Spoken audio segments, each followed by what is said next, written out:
একত্রিত হতে পেরেছি, তাই সে আল্লাহ সুবহানাহু ওয়া তাআলার প্রশংসাই বলে আলহামদুলিল্লাহ। তারপরে পরে আমাদের নবী জনাব মুহাম্মদ মুস্তাফা সাল্লাল্লাহু আলাইহি ওয়াসাল্লামের উপর দরুদ ও সালাম বর্ষিত হোক। আল্লাহুম্মা আমিন, আল্লাহুম্মা সাল্লি আলাইহি, আল্লাহুম্মা বারিক আলাইহি।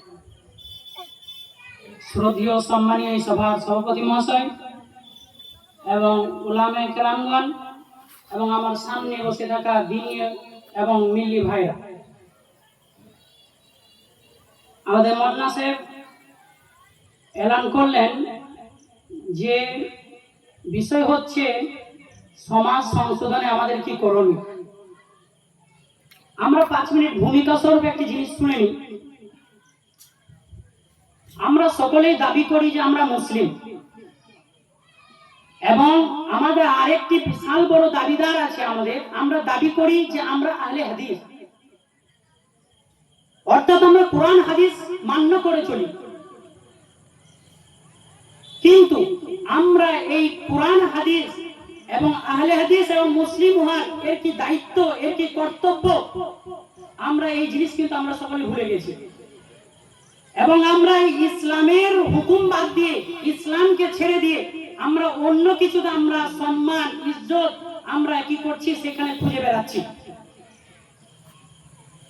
আমরা ইসলামকে ছেড়ে দিয়ে যদি আমরা অন্য কিছু দিকে সম্মান খুঁজি, অন্য কিছুতে যদি আমরা আত্মমর্যাদা খুঁজতে যাই, তাহলে কিন্তু আমরা লাঞ্ছিত হব, অপমানিত হব, এবং আমাদেরকে সেইখান থেকে আবার আমাদেরকে বিধ্বস্ত হয়ে ফিরে আসতে হবে। আল্লাহ সুবহানাহু ওয়া তাআলা বলেন, ওয়া তুইজ্জু মা তাশা ওয়া তুযিল্লু মা তাশা বিয়াদিকাল খায়র। আল্লাহ সুবহানাহু ওয়া তাআলা যাকে ইচ্ছা তাকে তিনি মর্যাদাবান করেন, যাকে ইচ্ছা তাকে তিনি সম্মান দান করেন, এবং যাকে ইচ্ছা তাকে তিনি অপমানিত লাঞ্ছিত করেন। তিনার হাতে সমস্ত কিছু কল্যাণ। ইন্নাকা আলা কুল্লি শাইইন কাদির। এবং আল্লাহ সুবহানাহু ওয়া তাআলা সমস্ত কিছু জিনিসের প্রতি ক্ষমতাবান। এই জিনিসটা আমাদের সামনে আমরা যদি সাহাবীর উক্তি দিয়ে বুঝি, তাহলে আমাদের মাঝে একদম স্পষ্ট হয়ে যাবে। ওমর রাদিয়াল্লাহু তাআলা আনহুর একটি কথা, তিনি বলেন, নাহনু কওমুন আ'আজ্জানাল্লাহু বিল ইসলাম।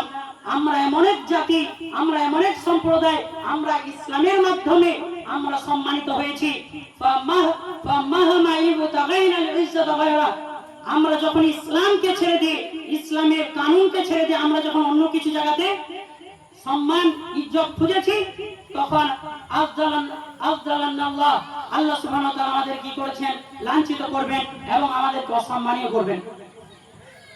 ওমর রাদিয়াল্লাহু তাআলার এই উক্তি দ্বারা আমাদের বোঝা যায় যে আমাদের সম্মান, আমাদের ইজ্জত, আর আমরা যদি মনে করি আমরা টিকে থাকতে পারবো নিজেদের মর্যাদার সাথে, তাহলে সেটি হচ্ছে ইসলামের পন্থা যদি কেউ থাকে, তবে সেই ব্যক্তি টিকে থাকতে পারবে, না হলে কিন্তু সেই ব্যক্তি লাঞ্ছিত হবে।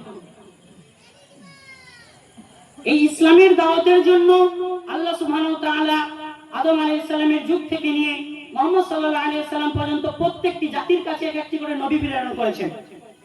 আল্লাহ সুবহানাহু ওয়া তাআলা লাকাদ বা'আথনা ফি কুল্লি উম্মাতির রাসূলান আন ই'বুদুল্লাহ ওয়া ইজতানিবুত তাগুত। আল্লাহ সুবহানাহু ওয়া তাআলা বলেন, আমি প্রত্যেকটি জাতির কাছে রাসূল প্রেরণ করেছি, রাসূল পাঠিয়েছি। তারা একটি জিনিস আদেশ দিবে, কি? প্রথম হচ্ছে আদেশ আল্লাহর ইবাদত করো, এবং দ্বিতীয় হচ্ছে নিষেধ, সেটি হচ্ছে শয়তান এবং তাগুত এবং শিরক, এই সমস্ত জিনিস থেকে তারা যেন বেঁচে থাকে। সম্মানীয় মুসলিমগণ বা সম্মানীয় আমার গ্রামবাসীগণ,